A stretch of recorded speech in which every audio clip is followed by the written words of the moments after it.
Hello and welcome to Everyday Champions in Business, presented by Action Coach Dane County. Action Coach is the world's #1 business coaching company, and this is your opportunity to hear the stories, the tips, and the insider information that makes business and entrepreneurship the greatest game on the planet. I'm Rob Maniaci, Enrollment Specialist from Action Coach Dane County, and today it's my pleasure to introduce Olivia Acton of Olivia Acton Photography. Hello, Olivia. Hi, how are you? Thanks for having me. I'm doing great. How are you? I'm doing well, thank you. Well, let's start by just telling us the name of your company, how long you've been in business, how many employees you've had, that sort of thing. Sure. So I have been in business. Olivia Acton Photography is my business name. I've been in business for about 4 years now. I was a nurse in my past life, so I did both for a little while and then transitioned to full time with my business in January of 22. And employees, it's mainly just me. I do have some contracted people that work with me, although not technical employees. Okay, great. Well, hey, congratulations for going full time. How do you describe the business? Photography can take many different Absolutely. directions. What's your specialty? How do you describe what you do when people ask? Yes, that's a great question. I am a portrait photographer. So I specialize in portrait photography, meaning people, not necessarily weddings, although I do those from time to time, or smaller events, but mainly I do portraiture and branding photography. So portraits can range from the family side, newborns, maternity, families, high school seniors, and then about 60% of my business is made up of branding and headshots. Okay, so 60/40 portraits and branding. Yep. Out of curiosity, how did you get through the pandemic when you just couldn't interact with people? During that time, I was kind of transitioning from being a hobbyist to incorporating my business, but I still had a full-time job as a nurse educator. I have a master's degree in nursing, so I was still working both at that time. So I wasn't totally reliant on my business yet, which was really a blessing. Okay, so you're established now. You can even take on some help when you need it. Um, Correct. what's the long-term vision? What do you hope to build with Olivia Acton Photography? That's a great question. Honestly, I would love to get to having a couple of employees under me. I'm looking currently to hire a VA, and then next will be a personal assistant, and then next will be potentially an associate photographer. So the ultimate goal is to have a business that starts to run without me being so heavily involved, and for me to kind of step back into I've started coaching and stuff like that for others in small businesses, not just photographers. And so to kind of grow that aspect as well, where income starts to come in without me being so heavily involved. Okay, choose either the branding or the portraits and tell us um, beyond the images you provide, Yep. what is the real value you're delivering? If you were to get a little philosophical, what's the Yeah. problem you're solving for your clients that make Yeah, their that's a great question.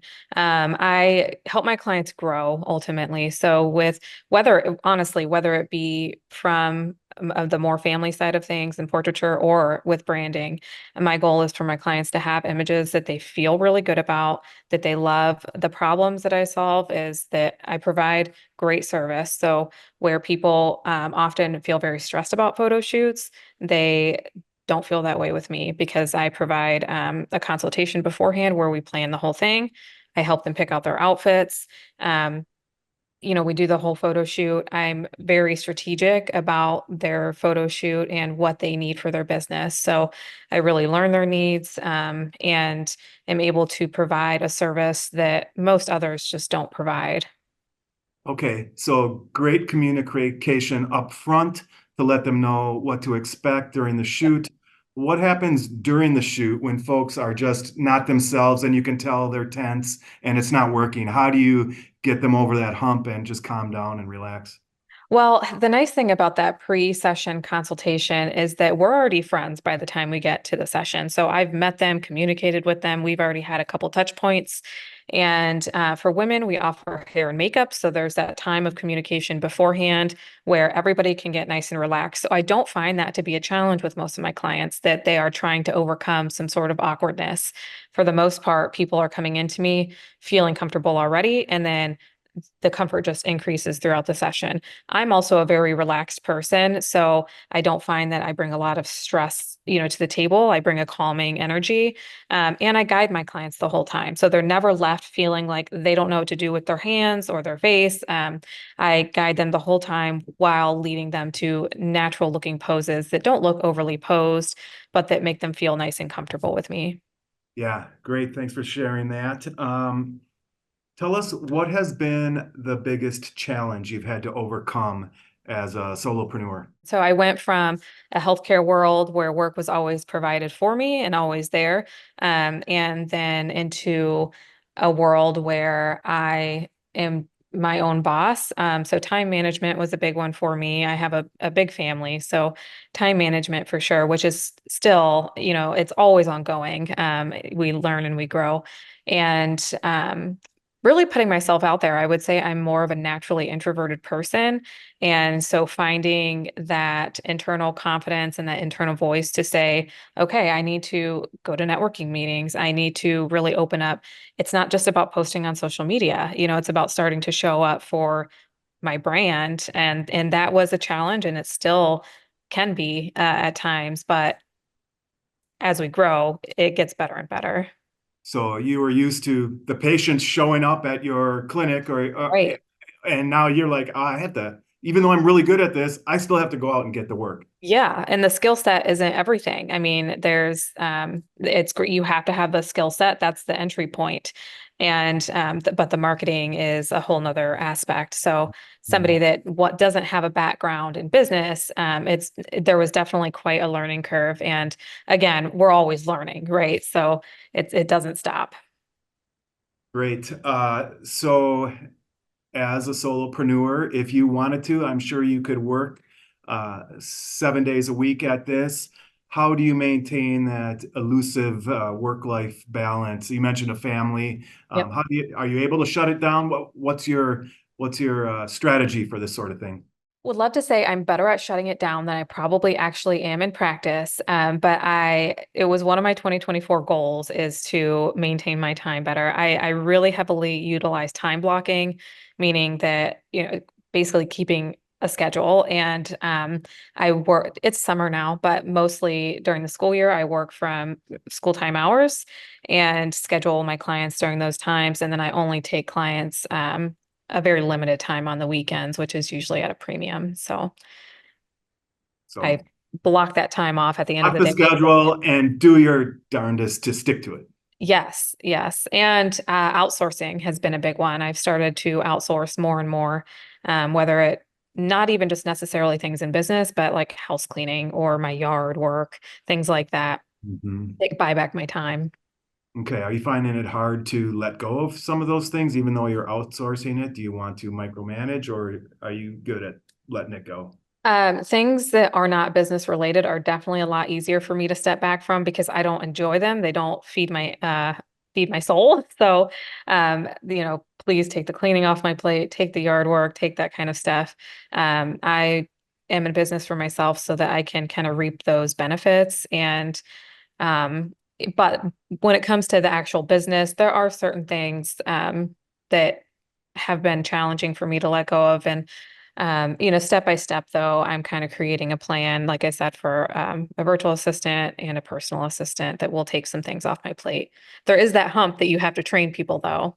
Yeah. So if you bring on an associate photographer, would they be limited to one specific portion of the business? How would you let that go? So I think that if I hired an associate photographer, I would have them largely take over the family side of things. Because it's not something in my business that I am willing to give up because I love the babies, I love the families, and it allows my business to serve people really through their lifetimes. So I love that. And However, I will say that as a small business, it's grown to what I would say is a successful business in a short amount of time. I find that I thrive the most when working with other small businesses or entrepreneurs. So I would probably push that to the associate. Okay. And actually, that brings us to one more question. Who is the target market? Who is the sweet spot that's driving the business at the moment? My target market would be moms that, so it's, of course, it's not only who I work with, right? I work with plenty of men, but who I speak to is typically moms that are either have a small business or entrepreneurs that are really looking to find their voice and show up confidently. It's such it's such a difficult challenge for women in particular, and I'm sure men, to start putting their face out there in a strategic way. So I want them to have the confidence to have photos that they love, but also have the strategy behind it to know how to use them to leverage their photos to grow their business. Good. All right. Thanks for sharing that. Let's shift gears to some rapid fire questions. Olivia, Okay. give us your best short, quick responses to the following. Who has been a champion in your life? Someone you admire or has helped you get where you are today? Oh gosh. My business coach. My business coach. I have a business coach who has been amazing. His name is Bill. He's been with me this pretty much this whole time, and he's a great person for me to speak with, bounce ideas off with, get advice, and has become a very dear friend. Fantastic. And what is your key to success? Um, to continue to go and continue to move forward, even in the face of rejection. What is a must-read book? Ooh, so one of my favorites is Go for No. Very, very good book. Short read too. For no. If you met a brand new business owner just starting out, what advice would you have? I would say that they need a good business plan. They can't go into their business with absolutely no money. They need money to start if you want to run a successful business. And yeah, a good business plan, a good business model. And I always recommend luxury-based business. Okay. And then lastly, where can we find you online, Olivia? Absolutely. My Facebook and Instagram are just Olivia Acton Photography. My website is oliviaactonphotography.com. Thank you. Nice job on the rapid fire questions. Two more questions to Yeah. go. Anything you'd like to include in the form of an offer for the folks that watch the video? As far as an offer, I would love to have a no-cost consultation with anybody and kind of go through what the best fit for them would be. I do offer a little bit of mentoring as well, so I would love to just hop on a 30-minute call with anybody who needs some direction. Okay, so if you're thinking of doing a family portrait or serious about branding yourself or your business, Yep. starts with just a conversation and Yep. there's no cost Absolutely. to that. Great. And then last question, and here all topics are wide open. It doesn't necessarily have to be photography. What is most inspiring to you these days, Olivia? What's most inspiring to me is people that overcome adversity and continue to move forward in life. There's so many things that can hold each and every person back, including just our own minds. So I know when I look at other people that they are facing that as well. So Mhm. overcoming that imposter syndrome, I love when I see that from people around me, and it inspires me to do the same. Yeah, so true. Without naming names, can you give an example of that sort of overcoming and perseverance? Yes, absolutely. So one big thing is just again continuing to put yourself out there, continue making phone calls. That's a big one, right? So we hate getting on the phone. And aside from that, just continuing to move forward as a luxury-based business, the more you charge, the more you get told no. And thus it's very tempting to want to drop your prices or use other methods. So continuing to go on that path, regardless of the no's that you hear until you start to get that right clientele. I think that that's so important. Yeah, thank you for sharing that great advice. And off the record here, that my old boss Mike used to say, if 85 out of 100 people are going to say no, do you have the perseverance to make that 86th call? Because it's so Yep. easy to give up on 60 or 70. They're gonna say yes, but you don't know when it's gonna be. Exactly. Exactly. Yep. Yep. All right. Well, thank you for sharing that wisdom, Olivia, and thank you for being our guest on Sure. Everyday Champions in Business. That wraps it up. Nice job. Thank you. As a thank you for your participation, we are going to send you a copy of Joe Theismann's book, How to Be a Champion Every Day, autographed by Joe. So keep Well, an thank eye you. out in the mail for that. And as a reminder, folks, please take advantage of Olivia's offer for a free consultation if you are in need of some portraits or branding photography, or just help building your brand as well. Yes. You can find her online, Instagram, Facebook, and her website below. And then finally, if you are a business owner or you know a business owner who'd like to participate in Everyday Champions in Business, please please click the link below, and we'd love to schedule an interview. Thanks, Olivia. Appreciate your time today. Nice job, and we wish you the very best. Thank you. Thank you for having me.